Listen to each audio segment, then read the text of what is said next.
En una entrevista que pueden ustedes encontrar en YouTube, en la que el director de cine norteamericano Oliver Stone entrevista a Vladimir Putin, en uno de los fragmentos de una entrevista de 4 horas editada, le pregunta por la homosexualidad y le pregunta por cómo es posible que en Rusia no se pueda difundir la ideología de género en las escuelas y no se pueda hacer proselitismo homosexual.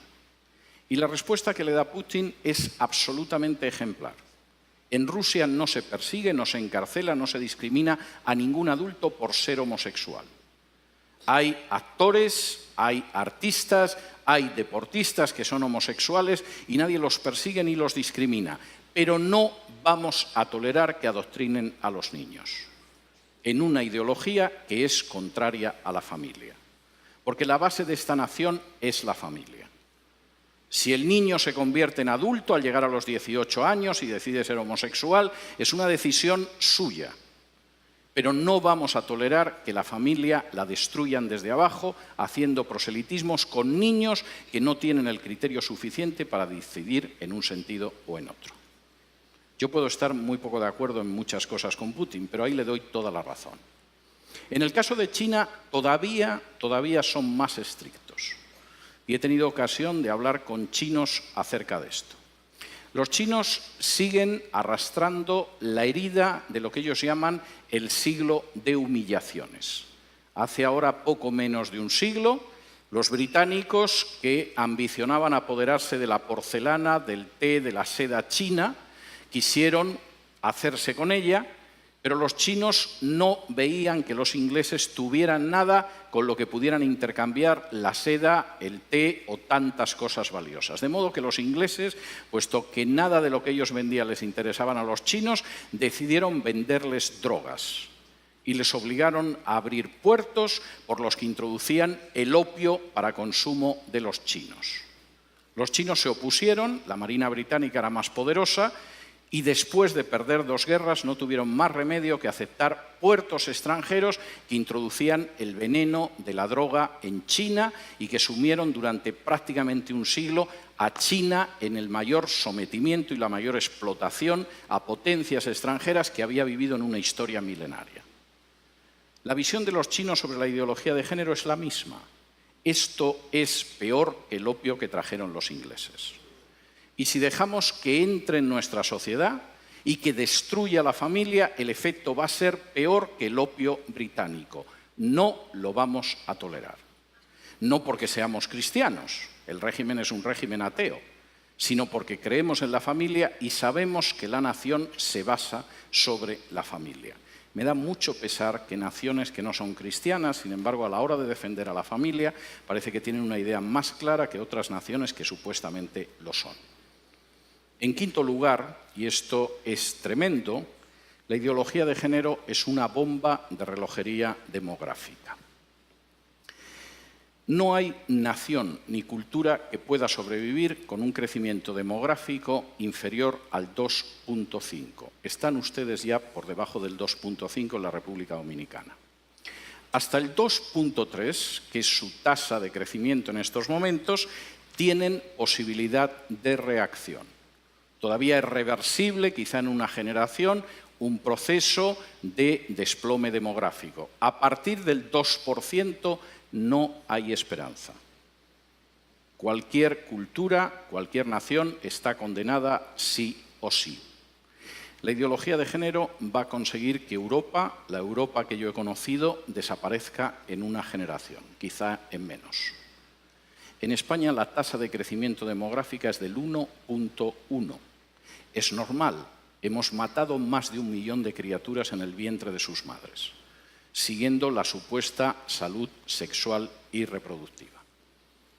La tasa de crecimiento de los musulmanes en España es del 8,1. Como ven, el futuro que le espera a la cultura española y a la nación española no es ideal. Reduzcan ustedes su tasa de crecimiento. Bajen del 2,3 en el que están ahora a un punto de crecimiento demográfico donde se condenen a sí mismos como país y como cultura. y después solo falta que puedan entrar en masa inmigrantes de otro país sin ningún tipo de control y la República Dominicana que ustedes conocen habrá desaparecido antes de un cuarto de siglo. Denle las gracias a la ideología de género en ese sentido. Finalmente, y esto me parece muy importante, la ideología de género es un ataque directo contra la soberanía nacional. Finalmente, no es algo que deciden los políticos de este país. Los políticos de este país, en muchos casos, ignoran qué es la ideología de género, como los políticos de otro país. En otras ocasiones solo piensan en su propia promoción personal.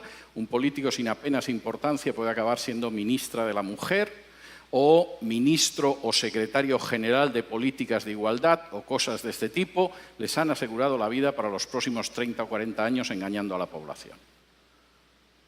El problema es que eso significa el final de su soberanía y de su independencia nacional.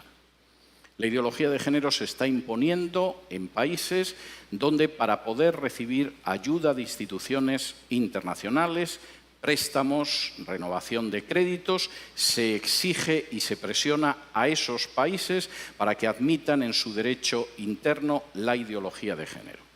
Y he tenido la posibilidad de hablar con dirigentes de países de Hispanoamérica y no de Hispanoamérica que tenían que confesar las angustiosas presiones que habían recibido de organizaciones ligadas a Naciones Unidas o al Departamento de Estado de Estados Unidos para admitir la ideología de género en su seno o enfrentarse con una situación difícil desde una perspectiva económica.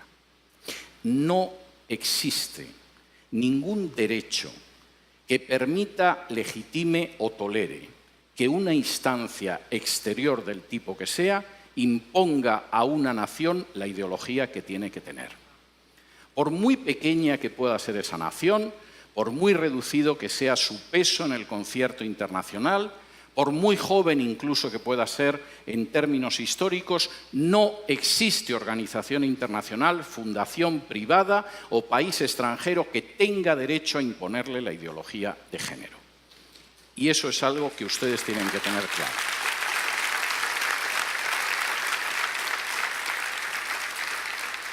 Y si me lo permiten, antes de pasar al terreno de las preguntas, quisiera realizar un paralelo a una situación esencial en la historia de Israel. Cuando de pronto, después de recibir las normas que podían permitir que Israel viviera como una nación ejemplar, como una luz para las naciones, como una verdaderamente nación próspera, las palabras que aparecen en la Escritura es: delante de vosotros he colocado el camino de la vida y de la muerte. Ustedes tienen ahora mismo delante de sí mismos el camino de la vida o de la muerte. Esto no es algo que va a suceder dentro de 10, de 15, de 20 o de 30 años. Ahora mismo tienen delante el camino de la vida o el de la muerte. Tienen delante un camino de vida en el cual puedan construir esta nación sobre la base de familias equilibradas, armoniosas y fuertes, donde puedan educar a sus hijos en la verdad y en el temor de Dios, donde puedan hacer que salgan buenos ciudadanos de sus familias, donde puedan conservar la independencia y la soberanía nacional y donde conserven la libertad y el derecho a decidir la educación. Y ese es un camino de vida para este país, como para cualquiera. O tienen delante el camino de muerte, el camino en el que van a ver cómo su soberanía nacional desaparece, cómo se destruye la familia natural, cómo se acaba con el sistema educativo, cómo se levanta un sistema de mordaza totalitaria sobre los ciudadanos de este país, cómo se tritura el principio de igualdad bajo la ley, cómo su demografía desaparece y cómo al final se encuentran condenados como cultura o como nación. Delante de ustedes ahora mismo hay un camino de vida y hay un camino de muerte encarnado en la ideología de género. Ustedes son los que tienen que decidir. Muchas gracias.